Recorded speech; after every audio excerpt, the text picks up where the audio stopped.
All right, we have more breaking news, and sorry to come to you again from my house. I was not expecting there to be so much news tonight, but here we are with more, honestly, very disturbing news. I'm kind of pissed off. The Senate has reached a deal that's going to end the shutdown. We're seeing it play out in real time right now. They just voted what is called for cloture, and I'll explain a little bit more about what this all means, but Gavin Newsom very simply said that this is completely pathetic to surrender. And I agree, it's completely pathetic. Here's how Bernie Sanders put this.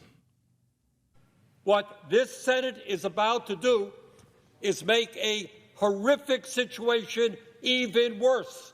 So let's be clear what this vote is about. If this vote succeeds, over 20 million Americans are going to see at least a doubling in their premiums in the Affordable Care Act. In my state of Vermont and throughout this country, for certain groups of people, it will be a tripling and a quadrupling of their premiums. There are people who will now be paying 50% of their limited incomes for health care. Does anybody in the world think that makes sense? And if this resolution is passed tonight, we are on a pathway to throw 15 million Americans off of Medicaid and the Affordable Care Act. 15 million. And that's exactly what's going to happen. That is what Democrats are voting for. 8 Democrats have moved over to the Republican side to vote to reopen the government. I have some information about what this is here from my friend Adam. They said since they are using the House-passed bill, they probably aren't going to have to send this back to the House unless Senate Dems add amendments that they haven't passed. But since they just invoke cloture, they can add amendments. So now it's just a debate prior to the final vote. So they're going to debate some more, but this is all pretty much said and done. And I want to put this the way that AOC put this, where she said, the average SNAP benefit per month is $170 a person. The average ACA benefit per month is up to $550 a person. People want us to hold the line for a reason. This is not a matter of appealing to a base. It's about people's lives, and working people want leaders whose word means something to them. I really do think tonight's the night that AOC basically became a senator. It's going to not happen, and for a couple of years that the primary is going to take place. But I do believe that this night is the night that it was all over. And here is how this is working out, because there are 8 Democrats who voted against this. One of them is not Chuck Schumer. He said he's going to vote no. Jake Sherman said this is always the way it would end. Schumer keeping his hands clean while the rank and file votes yes. Now, I don't agree with that. I don't agree with that at all, because he's not keeping his hands clean. We all know Chuck Schumer is the minority what? Leader. He's the minority leader of the Democratic side of the Senate.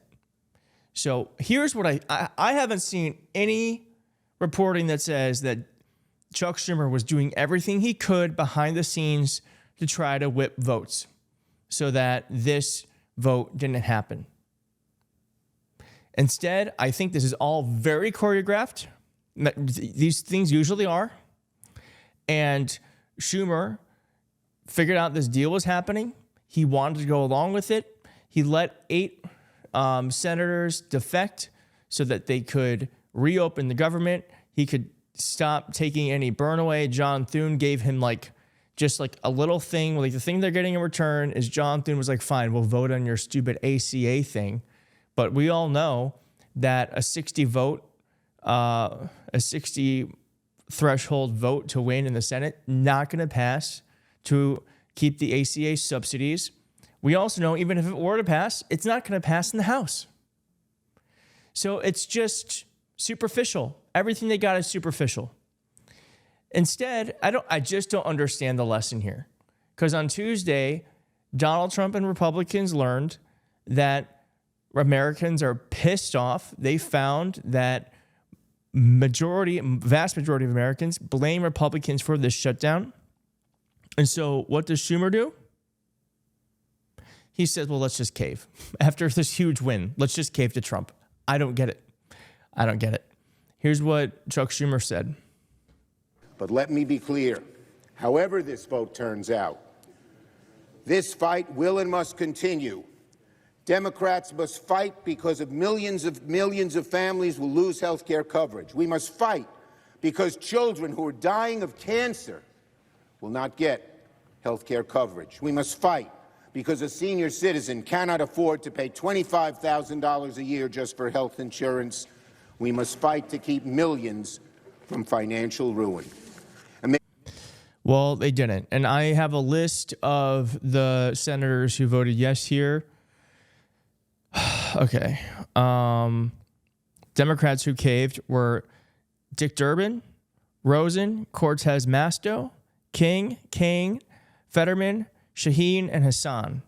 And so what happened too probably is that the ones who are very far away from an election were told they should vote for it, and the old ones who are retiring were told to fall on the sword too. All right, let's keep going on. Oh, Brett, I'm going to say his name correctly this time. Brett Misless. I did it. This is the fight, my guy. What do you think the fight is? Strongly worded letters. Yes, this is the fight. This is literally the fight. Here is Senator Kim Kane's statement. I'm not going to read it because it's a bunch of hogwash. But the comments are not, they're not great. This is some weak shit. Senator, says Harry Sisson. Pathetic Tim, says Adam Cochran. You are a horrible person, says Can't Ever Die. She's an influencer on there. Nina Turner, betrayal of working class Americans. Wu-Tang is the children you cave. Congratulations. Looking forward to your primary. And on and on and on and on and on. Someone else said, my guess is that Democrats cave behind closed doors. There's a few in there who always cross party lines, but it seems like they also let those retiring not for re-election in 2026 fall on the sword. Oh, so similar to what I said. Senator Ossoff voted no. He is up for re-election next year. Jonathan Martin, who is a reporter for Politico, I was right, said this. The height of Dem leverage was Tuesday night when the results came in and Trump blamed them for the shutdown. The minute he said the solution, therefore, was killing the filibuster rather than making congressional Republicans take a deal that was at the end of the leverage. The best hope Dems had was Trump undercutting his party. I actually think killing the filibuster would have been awesome. I don't think we should have it. I think it's anti-democratic. I think it slows progress. And I think that my thing is like, if the filibuster, if Republicans wanted to reopen the government by nuking the filibuster and then pass shitty laws that hurt more people, that would suck in the interim for the people they'd hurt. But it would show the American people that Republicans can't be given the responsibility to govern. And this actually that was very smart. Step 1, the Democrats tell voters that giving Republicans power will be bad for their lives. Step 2, Republicans in power try to do things that are bad for voters' lives. Step 3, Democrats cut a deal with Republicans in power to prevent bad things from happening to voters' lives. Step 4, voters think Democrats lie and overstate the threat that Republicans pose to their lives. A maddening political cycle. Sometimes Democrats need to allow Republican governance to fail, even when it's painful. That's what I'm saying. Let them touch the stove. You got to touch the stove to know it's hot. And then you likely never do it again. That's what we need. I'm just going to end with this. Promania said 80-year-old Senator Dick Durbin, after voting to reopen the government and taking a sip from the Republican chalice of promised ACA votes. Well, hopefully this is my last breaking news update for today. I would like to take some rest. I'm going to. I hope you do too. I'm pissed off. We've got to get better senators. And we will. Bye-bye.